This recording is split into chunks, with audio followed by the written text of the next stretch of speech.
Okay, I think it's time to start. I can hear that the microphone is working. So last time we were doing the following construction. So we start with the triangulated category, choose a triangulated subcategory,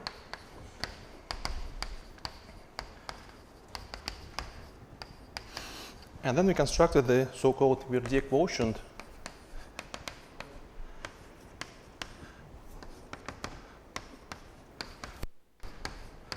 D modulo C. So what was the idea? We can do this into 3 steps essentially. So step 1 was to define D modulo C as a category. So D modulo C as category. So we don't want to prove in the step 1 this is additive category or that this is a triangulated category. We just want to show this is a category. So, and as a category, what are the homes in this category? So home in the D modulo C between 2 objects x and y. Well, this is by definition the so-called roofs. So as a set, these are diagrams of the following form. Say I choose some other object t and I have a map from t alpha to the x and another map, say f, to the y. So this is the set, this is the roof, and on this set we want to introduce an equivalence relation. And the equivalence relation is the following. If I have 2 roofs, so for example like this one, so I have t, x, y, here I have alpha and f, and I have another roof with t prime, alpha prime, and f prime, then these 2 roofs are equivalent if I can find another roof, say with a w, making this diagram commutative. So this is the definition of the equivalence relation. Okay, maybe I need to write this. So this roof is equivalent to the another roof if you have this diagram by definition. Okay, so that's the homes set, and we need to define the composition, of course, and the idea was the following. If I have 2 roofs, so I want to find the composition as follows. So for example, I have roof with alpha f. So this is x, this is y. And I have another roof. So this is supposed to represent some morphism from the x to the y. But suppose I have another morphism from y to some z. So it means that I have another roof. Say I have beta here and z, and say this is s. I want to define the composition. So the composition, we can do the following. We can choose any object P such that we can complete this diagram, and this alpha prime is in the morphisms of C. Okay? So of course the question is why this such P always exists, and our solution was we can start with this part of the diagram, take the homotopy, pull back, construct P. So P always exists. So that was the idea.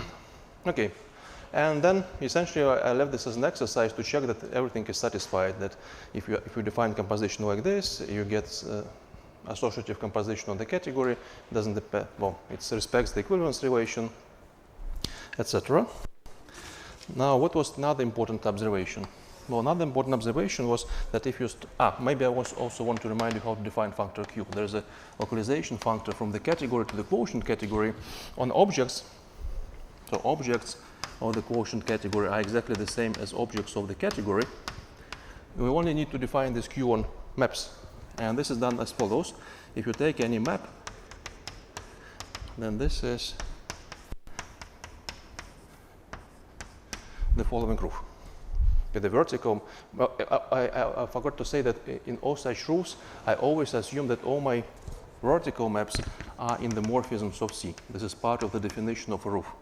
So all such alphas are in C, morphisms of C. So clearly this is satisfied here. So we have the category, we have the functor, and then we can observe the following interesting thing. If I start with the morphism F, which is in the morphisms of C, then this F in the quotient category is invertible, and we can explicitly find the inverse. Say F goes from X to Y, Then this is the result of the application of the functor Q. So then the inverse of this thing is just the following proof. So here F is vertical. So this makes sense because F is in the morphisms of C. So we can see that maps that are actually in the morphisms of C are all invertible. So that was one observation. Another important observation that I also left as an exercise was the following, that if you could take any roof now,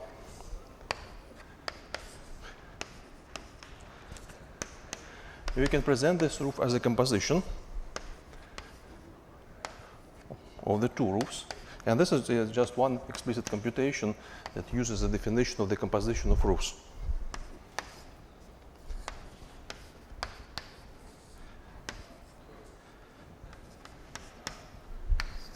Okay. So in other words, you can any map in the quotient category is of the form, just by looking at this composition of the two diagrams, this is Q of G, and then we have to take the composition with the QF inverse. Now, just another interpretation of this exercise, but quite important. I think it's important to know that any map is of this form. And we also proved the following lemma that I'm going to use one more time, or maybe even 2 times today. So if we have maps F and G from X to Y, these are maps in D,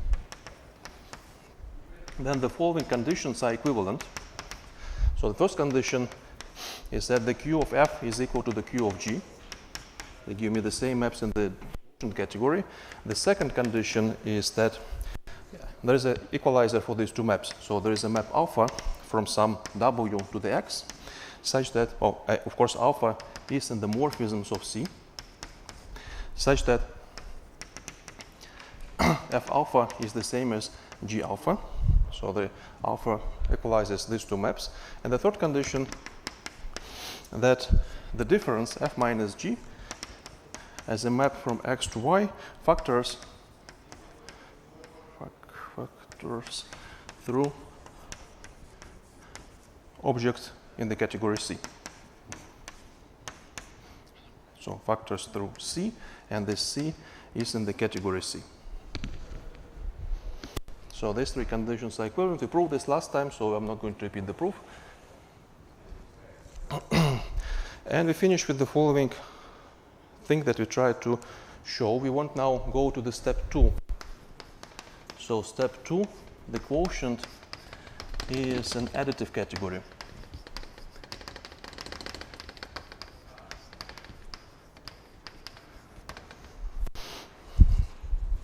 So 0 in the category D is still 0 object in the quotient category, something that we checked last time. And the last thing we tried to show was the following.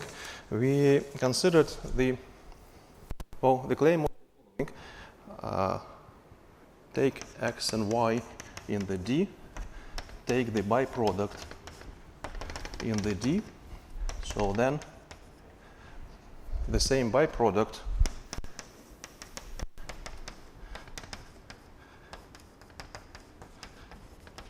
works in the quotient category. So we start to proving this statement, and we haven't finished it yet, so we proved part of the statement. So let me draw this diagram that we work with.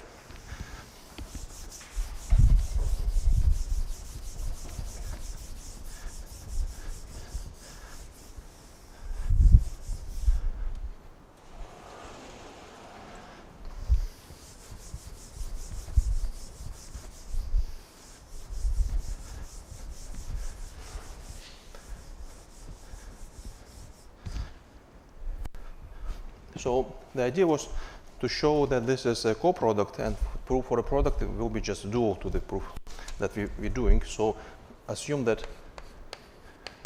here we have 2 maps. two injections, I1 and I2. Now if you take any other object with the maps f and g to this object, we actually show that there is a map from the x plus y to the t. Now the problem is to show why this map is unique. So suppose we have two maps. So this is phi and psi. So for the existence that was done last time, now uniqueness. Okay, so what we can say about the uniqueness? Well, I claim that the following is true. If I take the Q of phi composed with I1, then I take the composition with the Q beta inverse. So what's the beta? Well, we need to go to the previous proof and find that.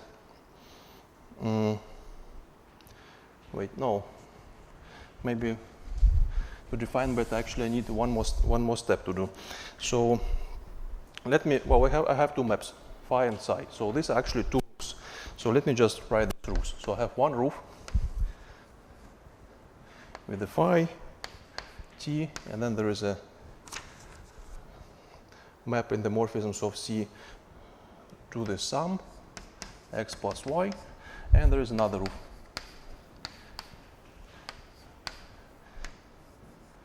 X plus y. So maybe as before we introduced notation with the tilde, so let's call these maps phi tilde and psi tilde, and phi tilde is exactly this roof, and psi tilde is the second roof.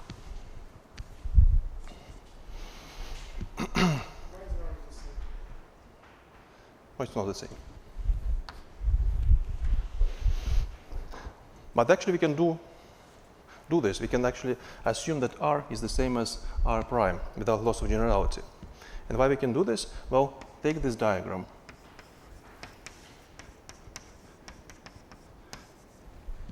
And take the homotopy push out. So maybe let me call this object new object S. Now, I don't have a names for this, but okay. So if I call this alpha and I call this alpha prime, so alpha prime alpha. So because alpha and alpha prime are in the morphisms of C, and we prove the property that when you take a homotopy pullback, if this map is in the morphisms of C, this map is also in the morphisms of C. I don't want to give a name to this thing, so this arrow is in the morphisms of C. The same is true for this one.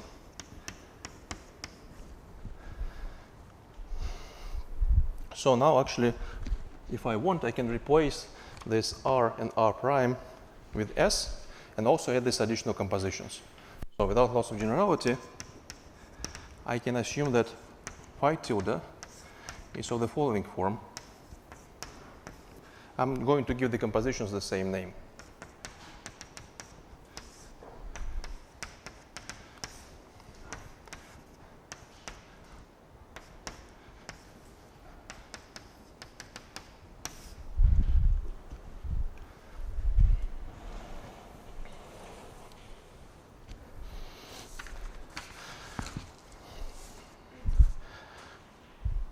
Yeah, okay, and now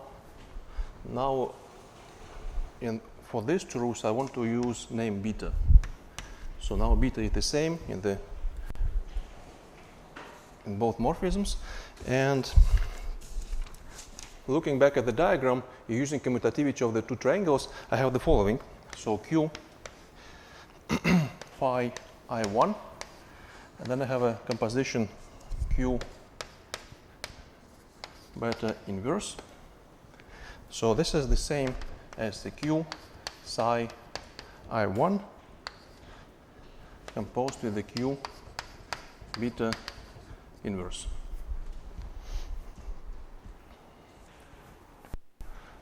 Right? So this is the commutativity of the two left triangles with the phi and with the psi. Right, so these two compositions are both supposed to represent the roof which is presented by the arrow F.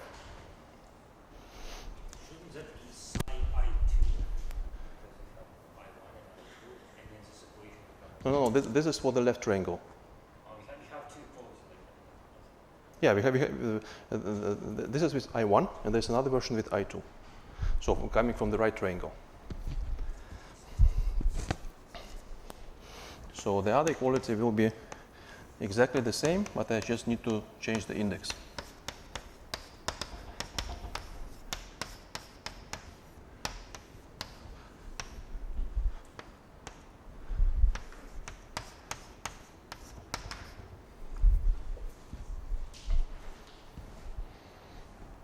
Right, you can think about this if you're not completely sure why this is true. You can present any morphism in the form where you, if you have a roof, you need to write first Q of this map, then you need to write the Q of this map inverse. Now, when you take a composition with the I1, the roof is the following. You have I1, and the vertical map is just 1. So that is why you have simple compositions like this. So only beta has to be inverted, because if you just invert 1, you can as well just don't write it. So essentially these are 2 relations that we're going to use in the proof. Well, first of all, clearly I can multiply this on the right by the Q of beta to simplify this a little bit. So I have Q of phi I1 is equal to the Q of psi I1, and also Q of the phi I2 is equal to the Q of the psi I2. Now let's use the lemma that I stated on that blackboard. So we have the situation where 2 morphisms give me the same morphisms in the quotient category. So it means that I can take the difference. Now the difference in this situation is just, say, phi minus psi. Doesn't matter in which order I do this. And then I have composition with I1. And this factors through object, so factors through some object, say C1 in the category C. But the second line implies exactly the same result, but for the second index. So phi minus psi composed with the I2. Now this factors through some object C2 in the category C.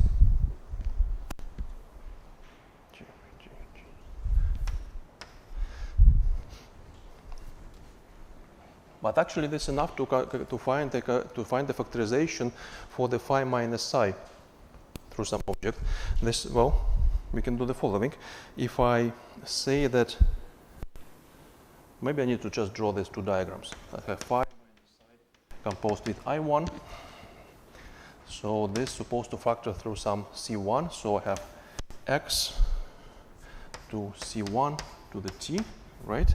Then phi minus psi I2 C2t. Now essentially I'm just taking the sum of these 2 diagrams. I have phi minus psi. This will be a map from x plus y. Now by taking the direct sum, I'll get a map to the C1 plus C2, which is an object in C. And now I'll get a map to the t plus t.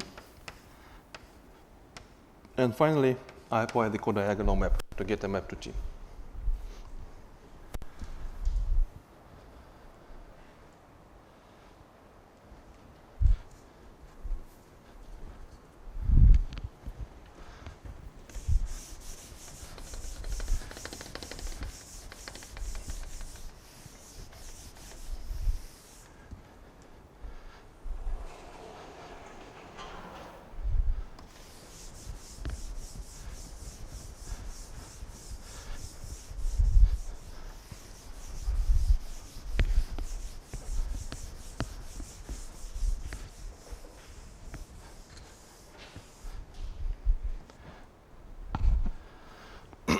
So because we have this factorization through the object in the category C, we can conclude that the Q of phi is the same as the Q of psi.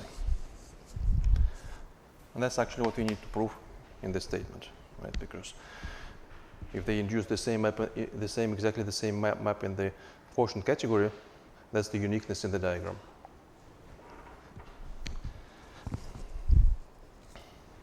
Okay, so we need to continue with our step 2.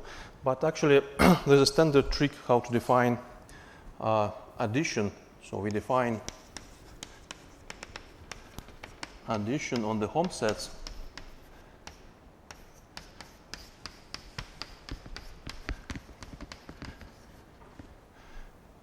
using the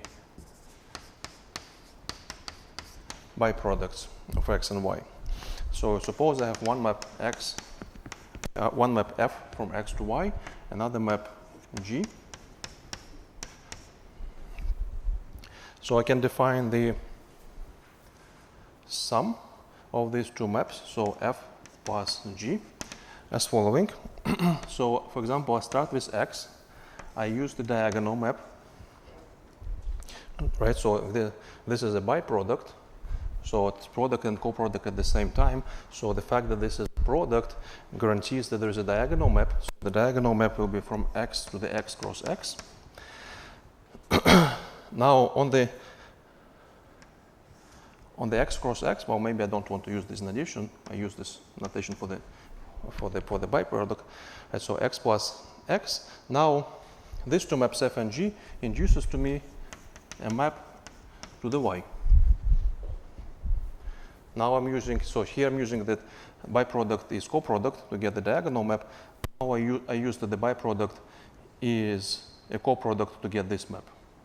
So this is product, this is coproduct. Yeah, that's the definition of the sum. You just take this composition. And of course, you can do this in the dual way. You can start, for example, with the map from x to the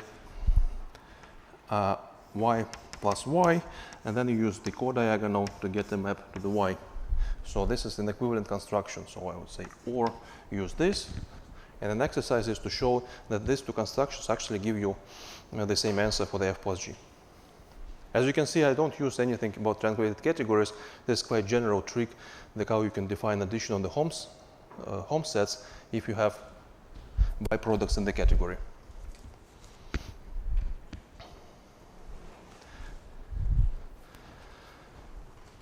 Okay.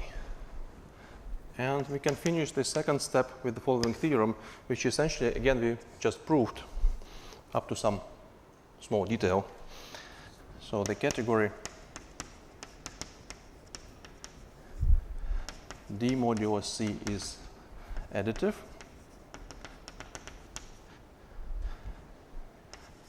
And the localization functor Q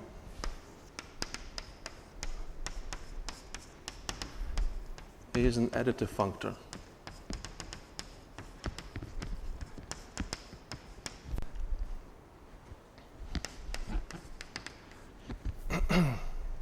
So with this definition of the sum, there is only one problem. We don't know that there are additive inverses, right? We don't know if there is minus f.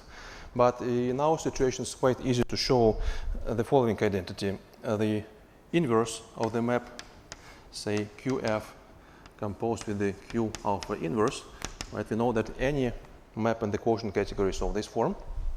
I want to show that there is an additive inverse for this map. Well, what was this? But we can just say that this is by definition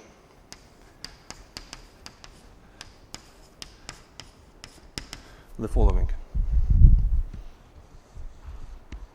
Okay, so this works.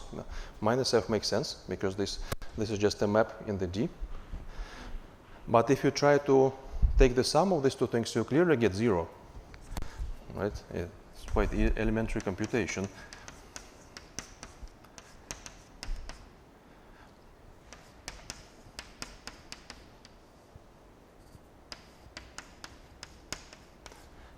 Right? You can just write this as q of minus f plus, actually, well,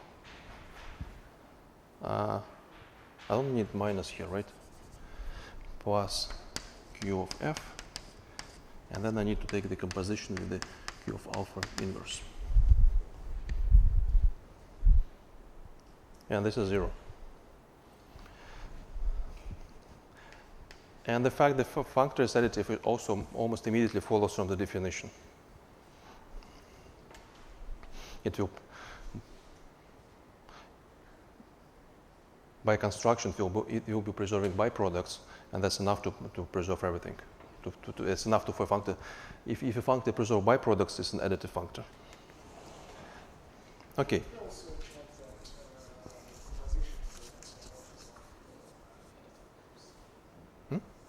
Shouldn't we also check that the composition of morphisms is a homomorphism of groups? Well, I mean, this more or less essentially follows from this observation. Yeah, a little exercise if you want. Use this definition. You don't need to translate categories. You need byproducts. Use this definition, and if I understand correctly, you want to check that this is bilinear, right? It will follow from this. It's not about translate categories, just general construction. Okay, so essentially finish step 2. Now we have step 3, that the quotient is triangulated.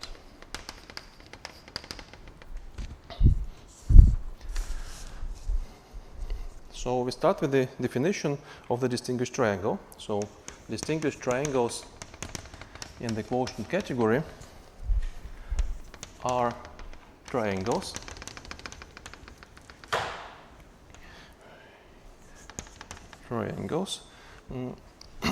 isomorphic to the following triangles. So I have Q of X mapped to the Q of Y mapped to the Q of Z, Q of X shifted by 1, where X, Y, and Z form a distinguished triangle in the category D.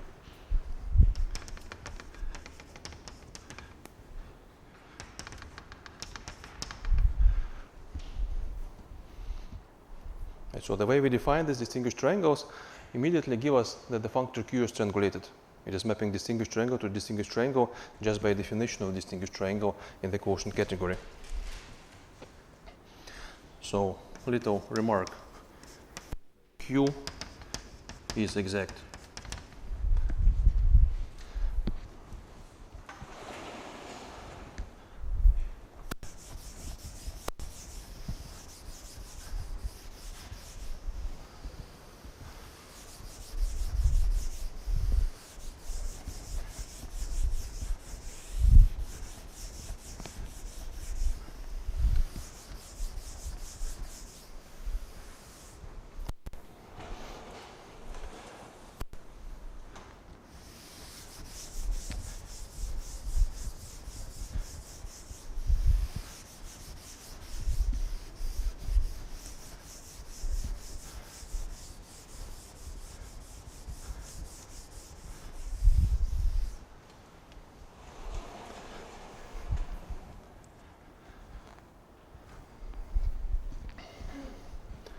Okay, so what we need to do next? We need to actually show that this class of distinguished triangles satisfy all the axioms.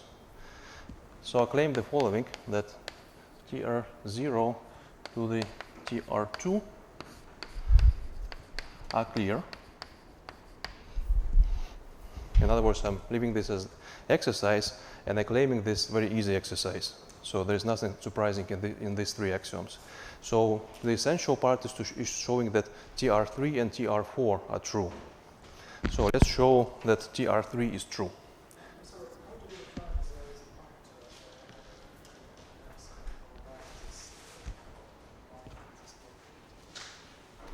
the So sorry, what? How we define this one? Well, we have shift by 1 in the category D. Yeah. So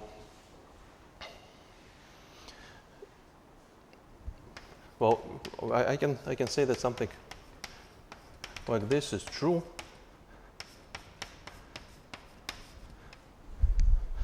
Right, so this commutes with the shift. Well, that is because the objects are exactly the same. So I can use this to write the shift at the end. Okay. Now, probably this will be the most technical part of today's lecture. I'm going to show that the TR3 is true in the quotient category. So proof of the axiom Tr3. Okay, so there will be several huge diagrams. So the first diagram is the following. Suppose I have two triangles.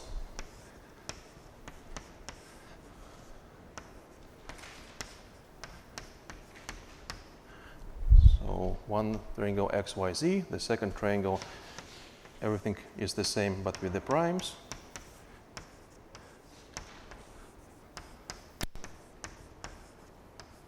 Okay.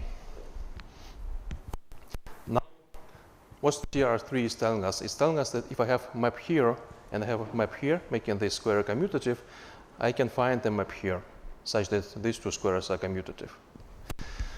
So, but what's the map here in the quotient category? Well, this is some roof, right? So there is a, say, x double prime, which gives me a roof. So this should be a diagram like this. So let me give these names alpha and u. So the second map from x to x prime is, this is another roof. So I have some y double prime and two maps. And I want to use notation with the beta and g.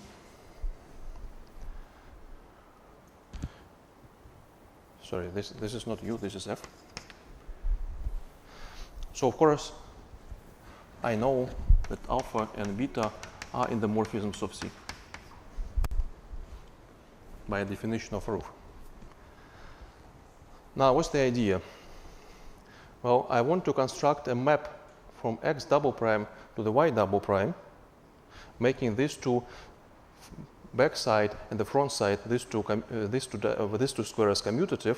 Then I want to, well, this will be a map in the category D, so I can complete this map to a distinguished triangle, get the distinguished triangle, and get the maps here and also here. And I need to show that the map that I will get here will be in the morphisms of C. So that's the plan.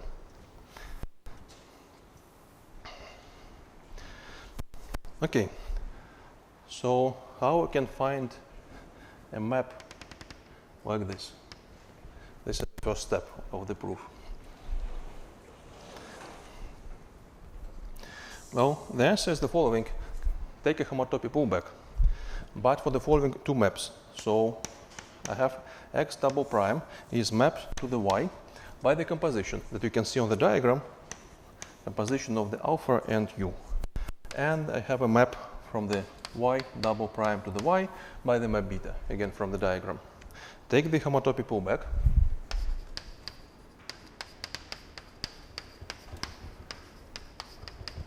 So let's call the object here in the homotopy pullback x tilde, and I have two maps, u tilde, and another map is going to be beta tilde. So again, using the property of the homotopy pullbacks, I can claim that beta tilde is in the morphisms of C.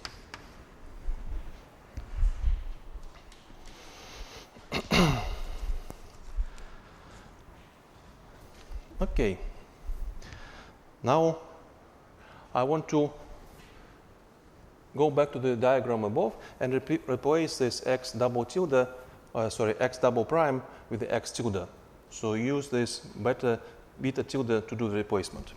Well, that is because the roofs are actually equivalent. So one of the roofs is the roof that gives me a morphism in the diagram with the x double tilde, which is mapped with the alpha using alpha to the x. So another map is f, the x prime, and another roof has x tilde in the center. So this first map is the composition of the alpha and beta, beta tilde, and the second map is the composition of the f and the beta tilde. So of course, map in the middle is just beta tilde.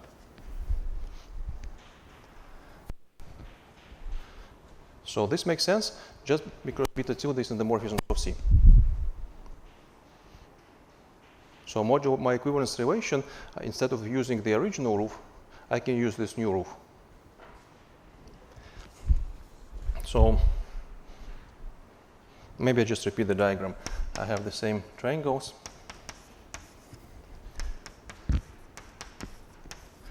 Now here I have x tilde, I have maps like this, and I have still y double prime, two maps as before. So this is beta, this is g, but now this is composition of the alpha and beta tilde, and this is the composition of the f and beta tilde, and this is u and this is u prime. So what's the advantage? The advantage is that we actually obtained a map that I called u tilde in this homotopy pullback. Right, so this is a little bit better. Now we have this map, and we know that this square is commutative, right? So the back square is commutative. Well, because this essentially follows from the commutativity of this square. Or just the same composition written a little differently. Okay, but how about the front square? Is this commutative? Well, not necessarily, so that's the problem. So that's why we need one more step. Actually, one more replacement. I want to replace now x tilde with another object, making the front square commutative and keeping the back square still commutative.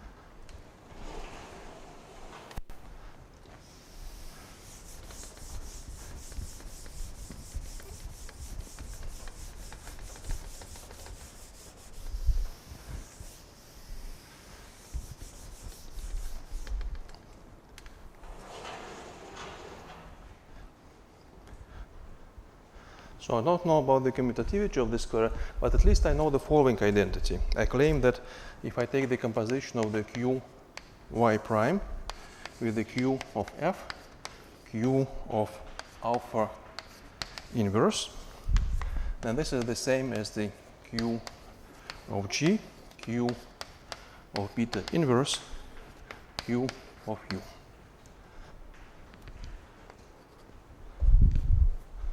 So why this is true?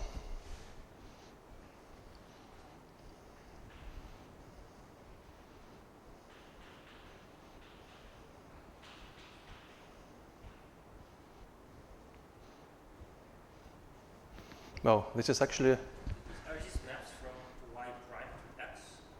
Yeah, you just go to the back to the original diagram, and you know that this square, as a square in the D modulo C, has to be commutative. So this is commutativity of the square.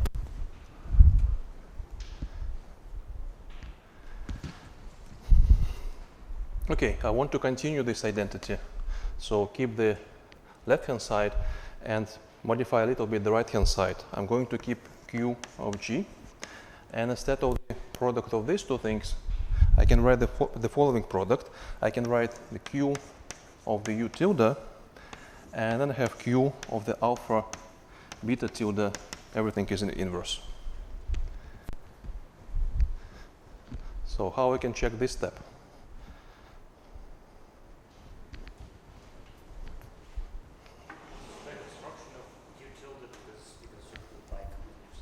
Yeah, so essentially you just write the commutativity of the square and use this to get this.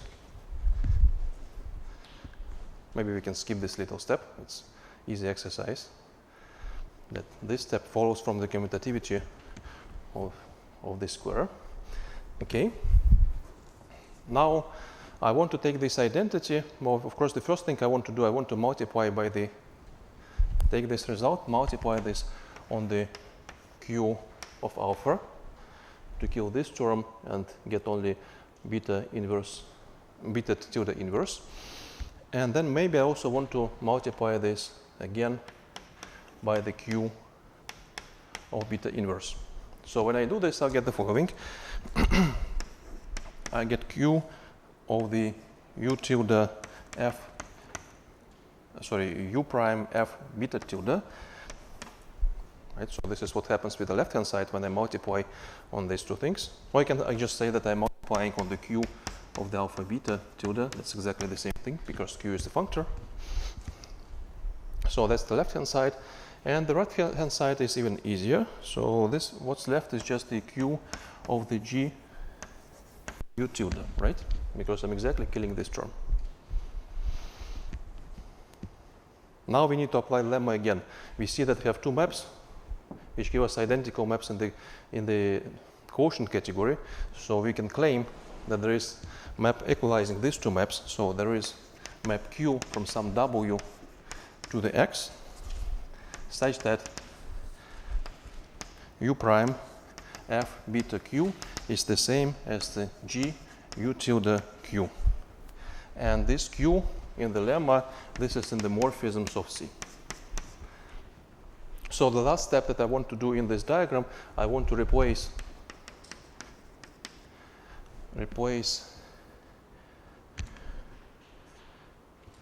maybe I just want another notation, don't want to use W. Maybe I want to call this, wait a second, so no, this is not X, this is X prime, and the new object is, sorry, X tilde, and the new object is X with the two tildes. Yeah, I think this makes sense now. So we replace X tilde with the new object. So you can imagine you have something like a new object. This is the map Q. If you do the replacement, now you get the commutative square. And you can clearly see that the commutative square at the back is still commutative, right? So even if you do the replacement.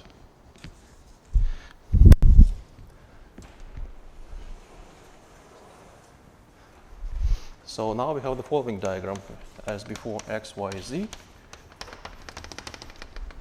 X prime, Y prime, Z prime, X prime shifted by 1. Now here I'll get X double prime, which is mapped to the Y, sorry, X double tilde mapped to the Y double prime, and everything is commutative now.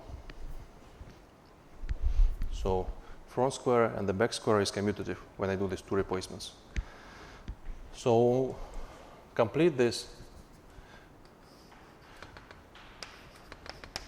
to distinguish triangle. Now there is a map like this from Z double prime to the Z, and there is a map like this, making everything commutative. So what is missing in the proof? The proof is still not complete.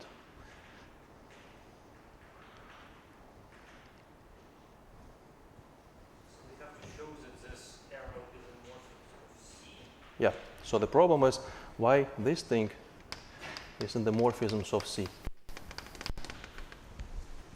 If we can show this, we actually finish with this axiom. And to do this, I need another lemma. Maybe I formulate lemma here. So lemma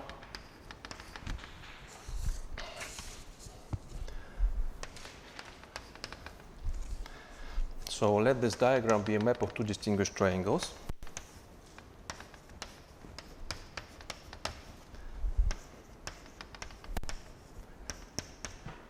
Now this is new notation, so this X and Y and X prime, Y prime has nothing to do with the proof of the axiom. We proved the axiom modulo the lemma. So we're going now to prove the lemma, so we're done with the axiom. So we have diagram like this. So let this be a map of distinguished triangles with additional assumption that maps F and G are in the morphisms of C. So then I claim that there is map H in the morphisms of C. So here, as usually, making everything commutative.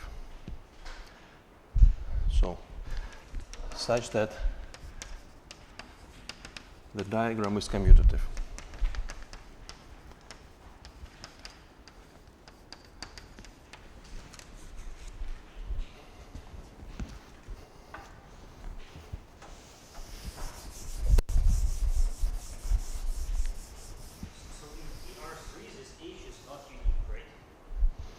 No, I'm just claiming that I can choose H such that H is in the morphisms of C. It's possible that first you can choose both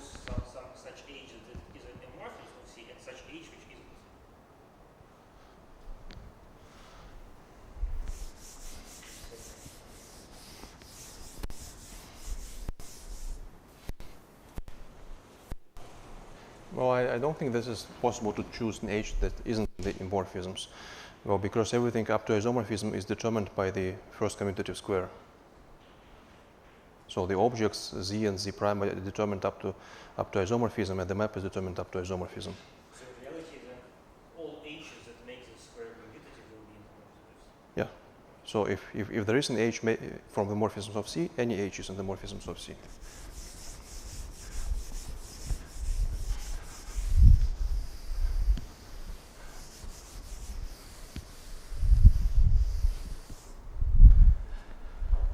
Okay, so the proof of the lemma. I want to separate the proof of the lemma into two steps.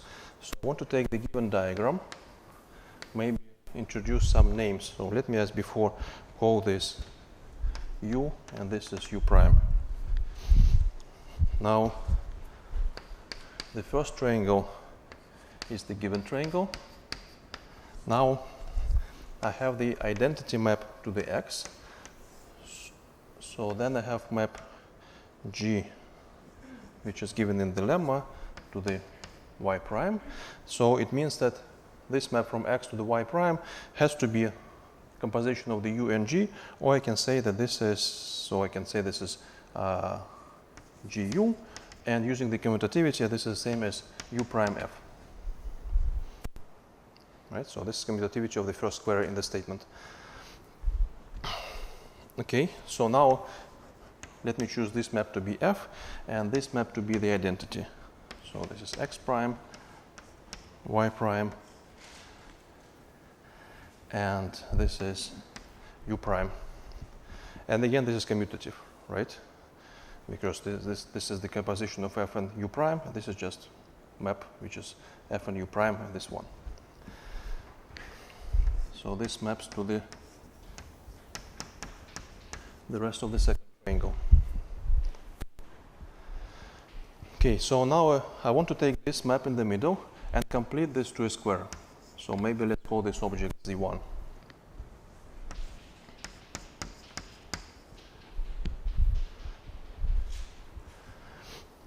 So separately, I'm claiming that there is H1 and there is H2, making this diagram commutative, so such that H1 and H2 are in the morphisms of C, and then the composition is, of course, in the morphisms of C.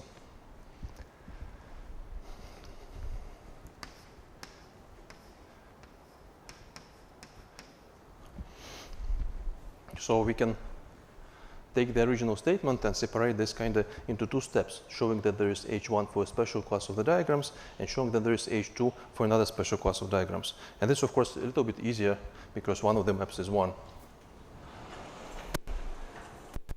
So, for example, let's start with the first diagram.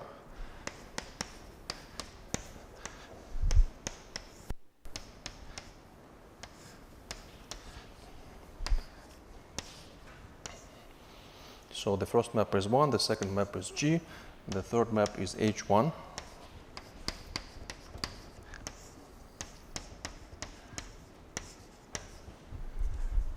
So this is the diagram. And the claim is if G is in the morphisms of C, then H1 is in the morphisms of C. Well, clearly, because we have the diagram of this form, what I need to use is the axiom, the octahedral axiom Tr3, right, to complete this to another two distinguished triangles. So I have something like Y double prime. So here, this is the same Y double prime. This is the identity maps.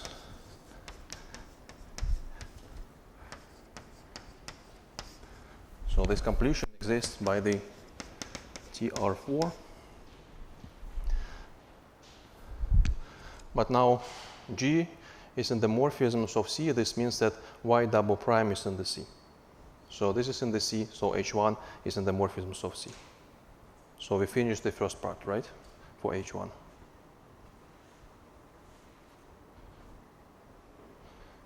Does it make sense?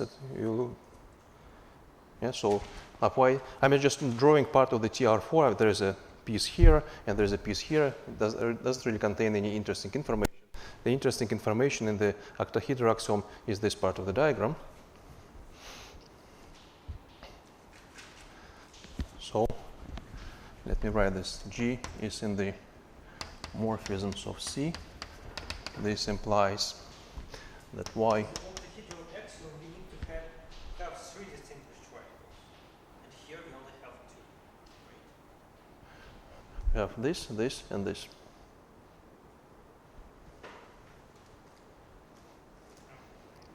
In the octahedral axiom, we kind of have this triangle, but I can take this map G and complete this to a triangle.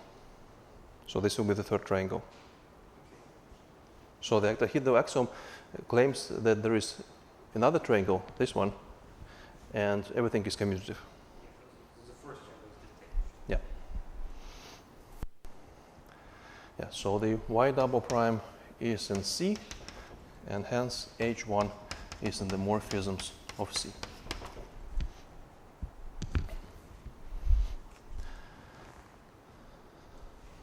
Okay. So of course the second step is to do almost the same construction for the second part of the diagram.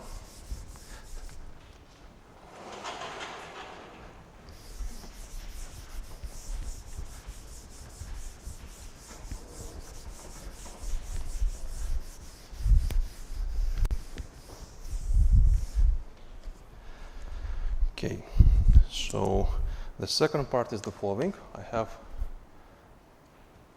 X mapped to the Y prime. This is mapped to the sum Z1. So now I have F mapping this to the X prime, map U to the Y prime, identity. Z prime map H2. X prime shifted by 1, shift of F. So essentially the same idea. Or you can imagine that I can just continue this diagram to the right. So the next step will be Y prime shifted by 1. So here I'll get Y prime shifted by 1, identity. Now I'll look kind of at this part of the diagram and apply the octahedral axiom to this part of the diagram. So there is, well, first of all, I can take the completion of the map H2 to some distinguished triangle, and again apply the octahedral axiom.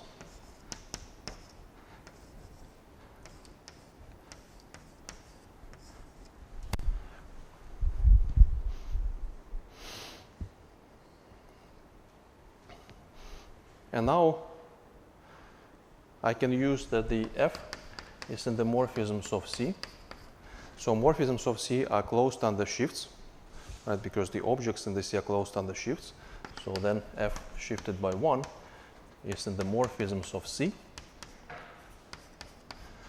Right? So this means that the Z with 2 primes is in C. So now looking at this distinguished triangle, I can conclude that H2 is in the morphisms of C.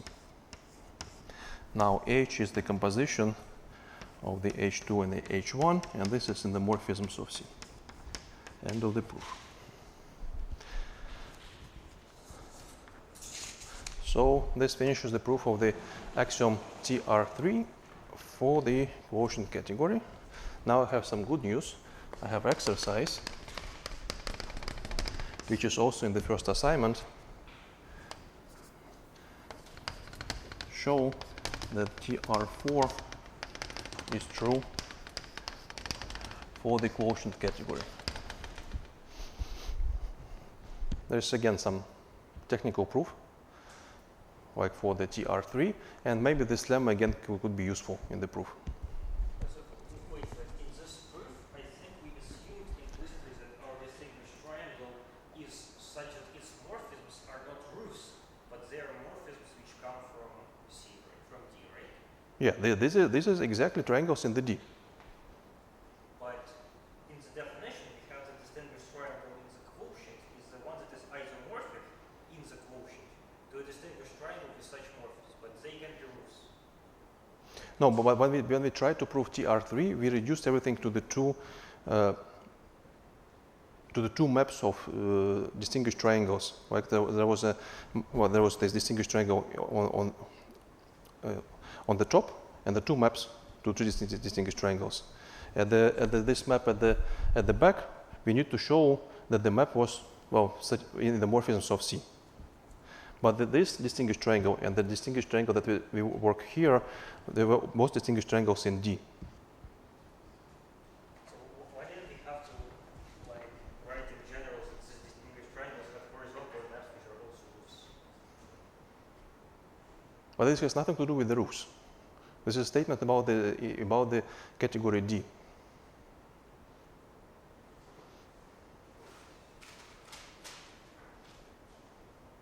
Remember what was the idea? We had something like this. We have distinguished triangle, we constructed another distinguished triangle, and the maps like this, making everything commutative. Yeah, of course. My question is whether this lemma is an exact word-by-word translation of Tr3 for our quotient, because our distinguished triangles in the quotient, they may have morphisms in them as roofs. Right? I don't quite understand the question, but now the question is, if we consider these two distinguished triangles, why this morphism is in the morphisms of C, the last one. So that was the problem with the proof of the Tr3. And this problem is fixed exactly by this lemma.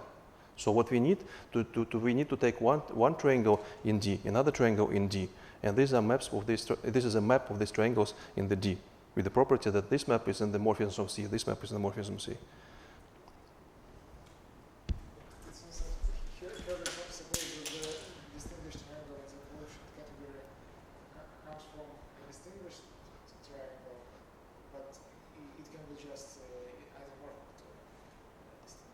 Yes.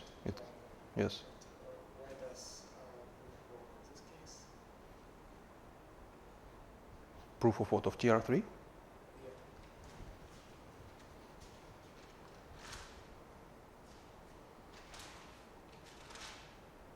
And what would be the problem? I just don't see the problem.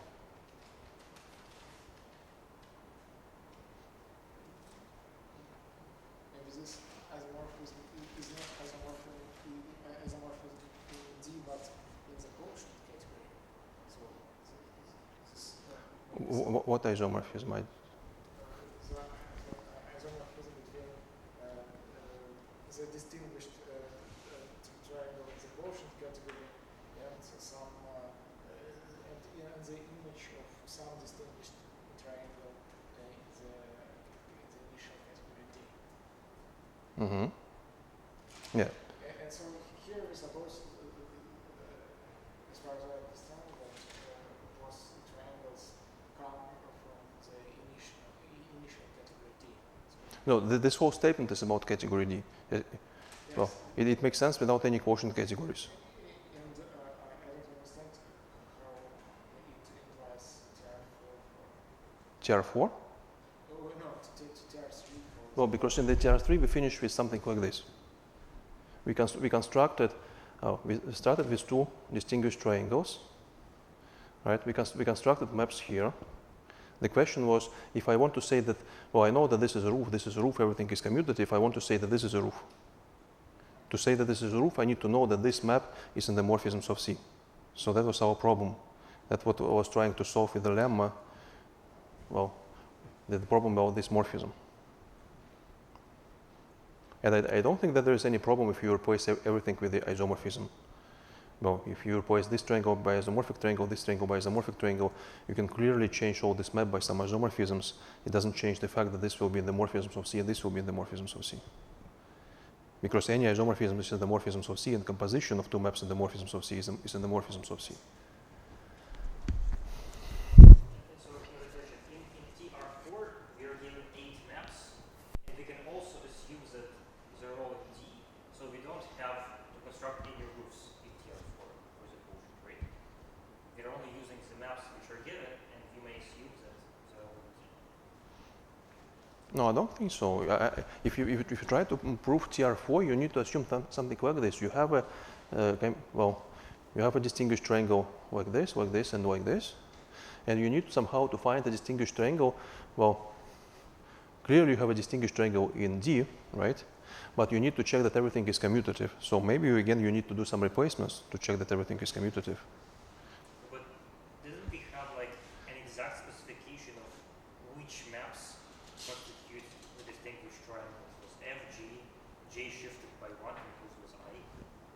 So we know exactly which maps we have to use, right? So we don't have to construct any roofs in this octahedral diagram. Well, essentially you need to be sure that everything is commutative. Right, so So the problem is to show that if this octahedral diagram is not commutative, but commutative up to this quotient, then the last part of it is also commutative in this quotient. yes, Okay. yes, that's what you need to show. Okay.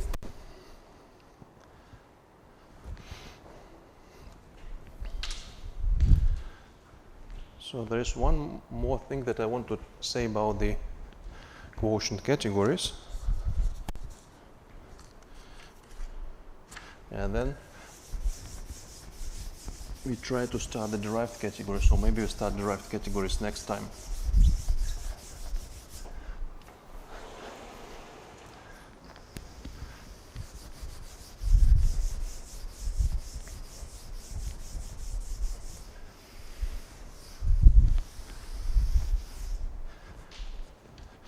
So in the statement of our main theorem about the existence of the Verdier quotients, there was the assumption that this subcategory C is supposed to be in the kernel of the localization functor.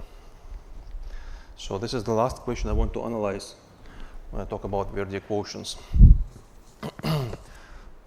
So first I need the following lemma, which is kind of useful without even any applications to this question. So a map in the quotient category, say roof with the maps G and alpha, is invertible in the quotient category if and only if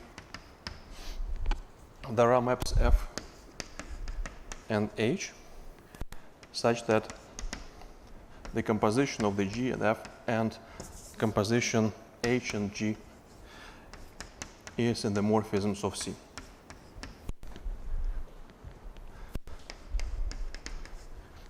So in one direction this is really easy. So if we have such maps F, F and H, so because we know that these two things are in the morphisms of C, we know that Q of the GF and the Q of the HG are invertible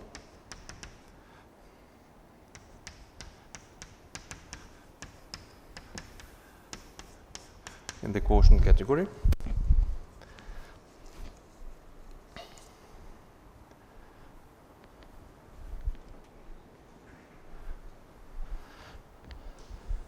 But this just means that the Q of G is invertible.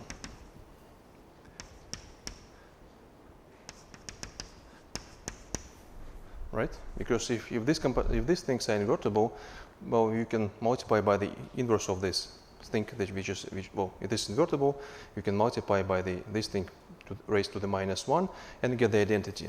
So what you get is that the Q of G is left and right invertible, so it is invertible. But it suffices to have just one of them invertible. Why? Q of G inverse is just Q of F inverse times Q of GF inverse. No, but how you can claim that the Q of G is invertible if you have only inverse on the one side? Here I have inverse on the left and on the right. Okay, so Q of G is invertible. Then, of course, Q of G, Q of alpha inverse is also invertible.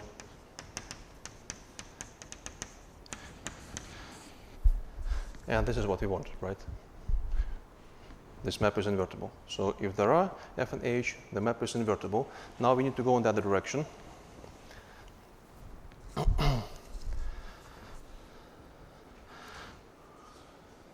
So suppose that we have a right inverse. So let this roof be a right inverse. So this means that if I take the composition T, F, beta, Y, so okay, maybe first I do the composition, then I explain why I can simplify this a little bit.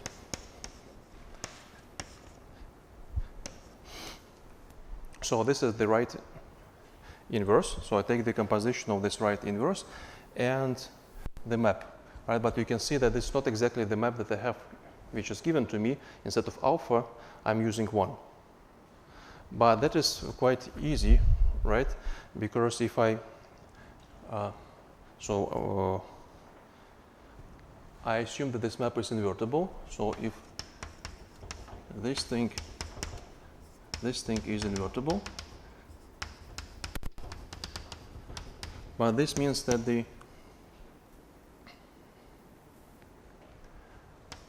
just Q of G is invertible.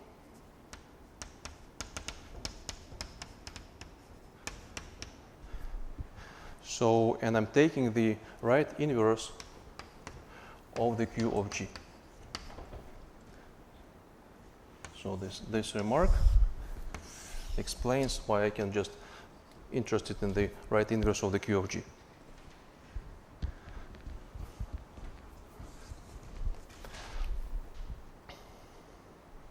So I take the right inverse, I compute the composition. So explicitly, this is the same as the roof T. Here I have the composition of the G and F. This is Y, and this is map beta to the Y. Quite easy to see that this is true. But now, this is supposed to be the that's supposed to be a right inverse. So this roof is equivalent to the roof Y, 1, 1, and Y. Now, let's just write the diagram corresponding to this equivalence relation. So I have, say, Y, Y, Y, this is identity, so something in the middle, say W, this is again Y, Y, no, there's just one Y. So they have maps like this. And another roof is this one. So this is T in the middle. I have beta and the composition of the G and F. And the maps like this. So let's call these maps U and V in the middle. Now let's look at this commutative triangle. So because I have just one as a map, so I can claim that this map is also V. And by the same reason, looking at this commutative triangle, this map is also V. So finally, well, I have the following. I have the composition U, so I apply U, then I apply beta, and I'll get V. So this is the commutativity of this triangle. And the commutativity of the last triangle tells me the following. I have U, then I have composition of the G and F, and this is V.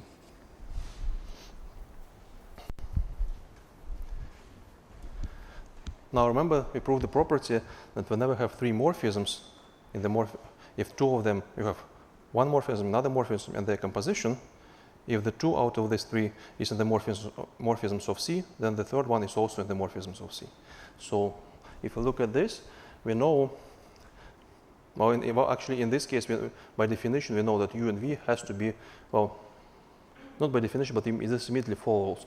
We know that the beta in the morphisms of C, V is in the morphisms of C, because this is the vertical part of the roof, so U has to be in the morphisms of C. So U is in the morphisms of C. Now this composition is V, which is again is in the morphisms of C. So, but if the composition is in the morphisms of C, and this is in the morphisms of C, so this composition of G and F is in the morphisms of C.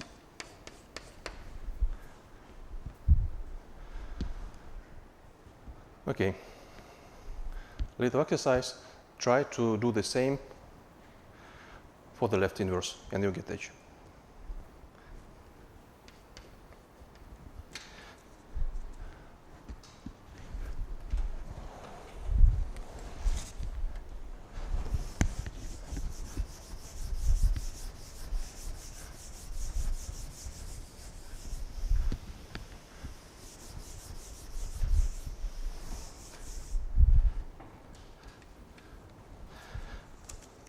Now I have the following proposition.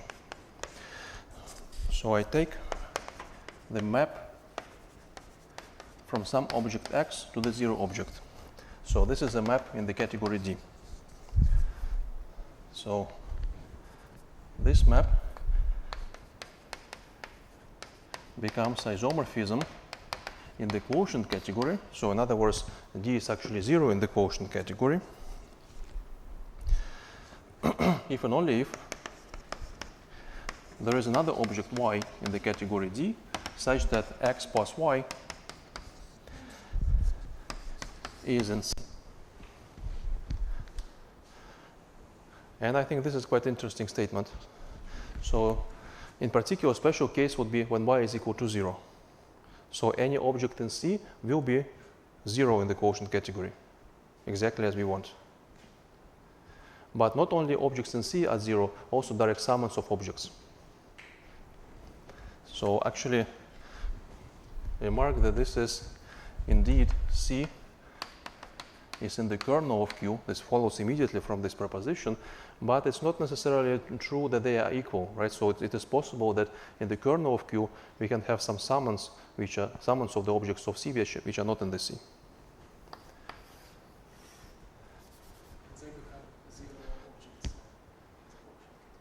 Yeah, so objects of C and direct summons of objects of C are exactly the 0 objects in the quotient category.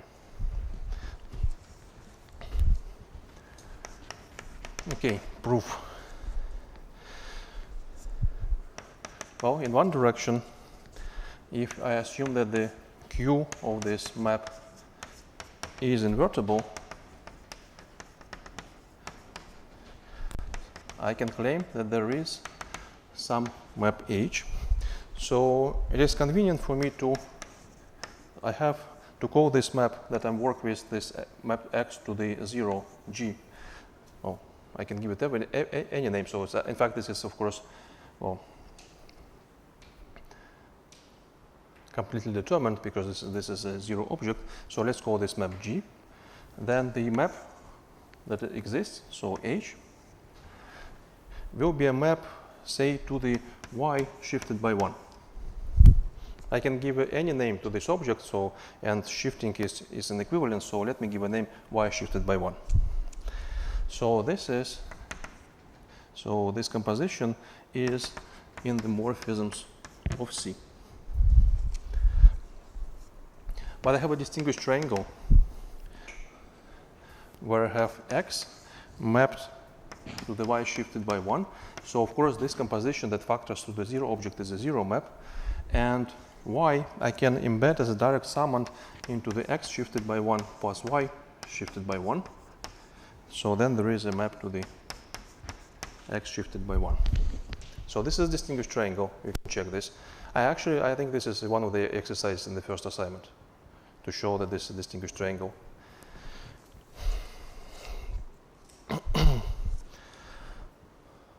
Okay, so this is a distinguished triangle. Then,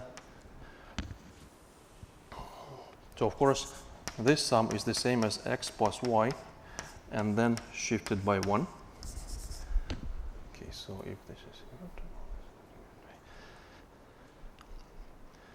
so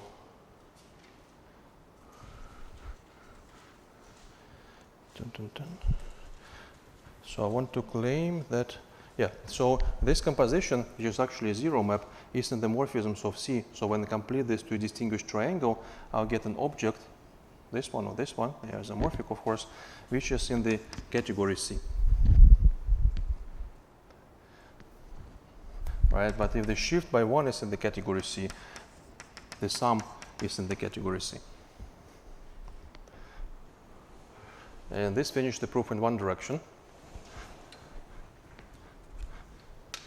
And the proof in the other direction essentially uses the same distinguished triangle and a trivial distinguished triangle coming from the direct sum. Now, if I assume that, well, there is y such that x plus y is in the category C,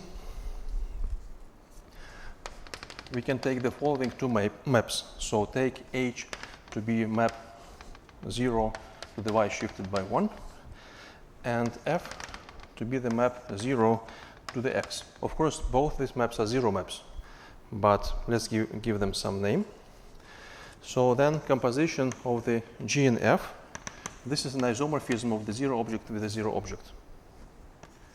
And any isomorphism is, so this is isomorphism, and any isomorphism is in the morphisms of C. So one composition is in the morphisms of C. What about the other composition? So the other composition H and G is a map from the x to the from the x to the y shifted by 1. And this, of course, is a 0 map. Is 0 as a map. And I can use the same distinguished triangle as before. So I have the 0 map. Then this is embedded into the x plus y shifted by 1 and mapped to the x shifted by 1.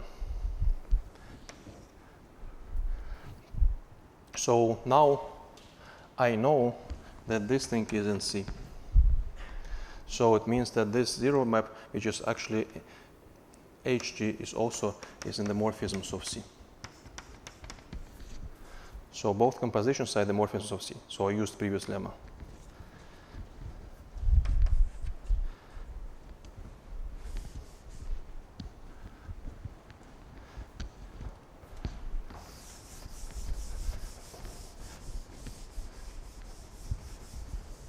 So in particular, if we take C to be some category which is not closed under taking direct sums, and then we take its closure under direct sums, then the quotient is always the same, right?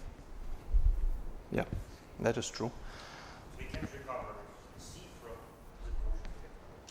Yeah, we can only recover the so-called thick closure. So this is the following definition, and this is probably the last thing I want to say today.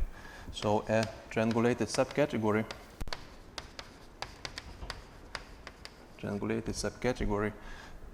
C in D is called thick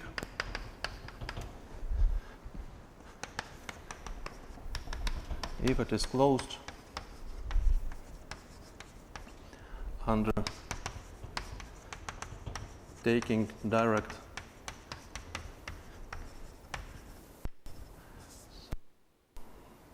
summons, right?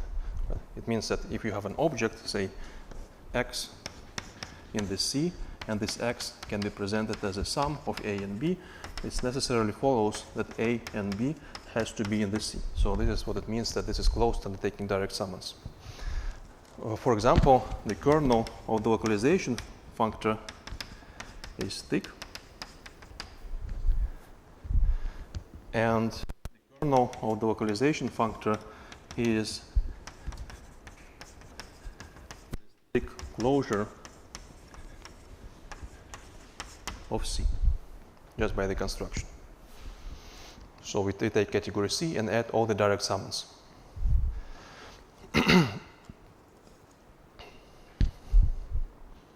So that's all I want to say about the quotient categories in general. So this is the reason why sometimes people, when they discuss Verdier quotients, they start with the thick subcategories. So let's take triangulated subcategory C, which is thick. So in this case, you can claim actually that C is exactly the kernel of the localization functor. But I showed you that this works for any triangulated subcategory. Well, it just instead of equality, you get the inclusion that C sits in the kernel somewhere there. Okay. So that was the last lecture about general triangulated categories. So probably we will prove something about triangulated categories later, but mostly as a tool to prove something in algebraic geometry. So the next lecture we will discuss derived categories and derived functors.